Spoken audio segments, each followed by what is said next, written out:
مونږ ته څه ویل پکار دی. یو استاد خپل شاګردان ځان سره کړو، شاګرد یې مړ شوی و، قبر ته راغی فاتحې ته. اوس استاد ورته وایي ای زما شاګردانو، که دا زما شاګرد چې دا مړ دی ده ته الله مهلت ورکي او دوباره یې راپاسوي، دی به اول کم کار کوي. اول فرسٹ آف آل اول به کم کار کوي چې الله دوباره ژوند ورکي. دی به ځي دفتر ته به منډه کوي، دی به کاروبار پسې منډه کوي. پهله به دی اول کار کم یو کوي چې الله ده ته دوباره ژوند ورکي او له قبر نه راپاسوي. شاګردان هم هوښیارانو وی سرجي دا به اول نیکی کوي، ځکه چې د نیکیو اهمیت پته به ورته لګېدلي. وی ای زما شاګردانو، دا سړی به دوباره قیامت په ورځې راپورته کېږي، د تګ لاړو بیا دوباره نشته، خو ستا او ما دپاره موقع ده چې مونږ اوس نیکی پکې وکړو. نو د بل چا تبصرې په ځای باندې چې غټ پیراګرافونه پې باندې لیکې، پیجونه پسې لیکې، د دې ضرورت نشته. ستا سره موقع ده اوس نیکي وکړه. نو الله محبوب فرمایي چې څوک په دې میاشتې کې یوه نیکي وکړي، الله به ده ته یوه نیکي په 900 نیکیو بدلو فرمایي. ولې الله فرمایي والفجر ولیال عشر، ما دې په سحر وخت قسم وي او ما دې د ذوالحجې په 10 شپو باندې قسم وي. دا ډېره قدر والا میاشت دی، ګورې عزت حرمت والا میاشت. الله محبوب فرمایي څوک چې په دې میاشت کې یوه روژه ونیسي، خاص کار په دې اولنیو 10 ورځو کې، نو یوې روژې په بدل کې د قبول کال عبادت ثواب به الله ده ته عطا فرمایي. چې په دې ذوالحجې اولنیو 10 ورځو کې څوک روژه ونیسي. او بیا د عرفې ورځې خو بې شماره برکتونه دي، د 9 ذوالحجې ورځې خو بې شماره برکتونه دي. الله اکبر.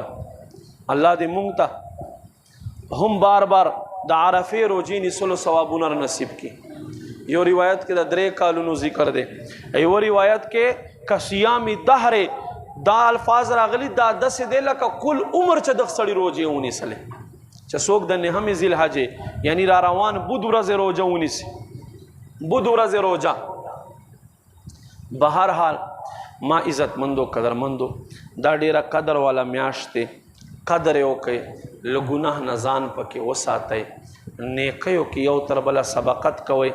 دا روزانه مونږه مرګونه د خلکو وینو، دا دې دپاره نه وینو چې مونږه تبصرې پې باندې وکړو. دا الله مونږ ته ښایي چې ای ما بندګانو، اوس هم ستاسو دپاره د سترګې کلاو کولو موقع شته. سترګې کلاو کوئ، غور وکئ. قرآن کې الله بار فرمایي افلا یتدبرون القرآن، تاسو قرآن کې غور نه کوئ. فاعتبروا یا اولی الابصار، اے سترګو والو غور او فکر وکئ.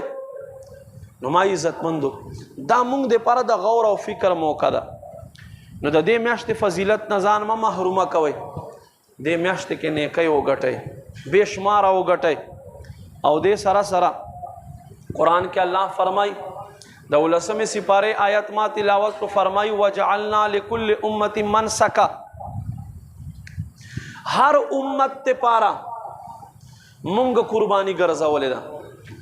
دا قربانی چې تا او ما کوو، دا یو رسم نه دی، دا یو رواج نه دی، بلکې دا قدیم پخوانی عبادت ته، پخوانی عبادت ته. څنګه حضرت آدم علیه السلام زامنو اول قربانی کړې ده. قابیل غنم کې خودل، حابیل ګډ حلال کړلو. نو حابیل والته اور راښکته شو، وې سېزلو چې دا قربانی الله قبول کړه. نبی علیه السلام امت نه مخکې د قربانی قبلېدا نښه وه چې هغه به چې حلال کړو، هلته به د کې خو آسمان نه به اور پسې راتلو، هغه به که وسېزلو نو دا قبوله شوه، کنې په ځي باندې به بینه پرېښودو، خرابه به شوه. الله په دغه امت باندې پرده کېښودله. والله که چېرته دقسې وی که نه، نو زه وایم چې سل څه کې په زرو کې به د 5 کسانو ورپسې اور نه راښکته کېدو. ولې چې موږ څه کوو، په روزګار کې مو څه حالات دي، دا د الله نبی علیه السلام په برکت سره په موږ باندې پرده ده. چې قربانی وکا الله تقبل شو. بہرحال ما عزت مندو دا یو پخوانی عبادت تے. حضرت نوح علیہ السلام بیا قربانے دے پارا مذبح جوڑ کڑیو، ایوہ ذبح خانہ جوڑ کڑیو چھ پیغے کے وہ حضرت نوح علیہ السلام قربانیاں نے کولے. حضرت ابراہیم علیہ السلام لو قربانے نہ خطول خلق خبر ہے ایوہ شپای خوب لیدو،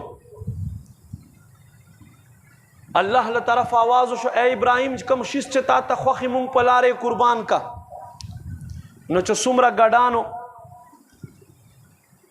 اغای بیزے وی اغای پسہار کے علال کڑل پا دویم اشپا بیا خوب کے آواز کی اے ابراہیم چکم تا تا غورا شیس دے اغا مونگ تا قربانی راکا پسابائے غواگانے چو سمرا وی اغای علال کڑے پا دریم اشپا بیا آواز شو اے ابراہیم لدین غورا قربانی مونگتا پیش کا چو سمرا اخانو اغا اخان پدرے مورز علال کرل پس الرما لسم ذیلحجے تا بیا خوب وینی اے ابراہیم لدین غٹا قربانی مونگتاو کا.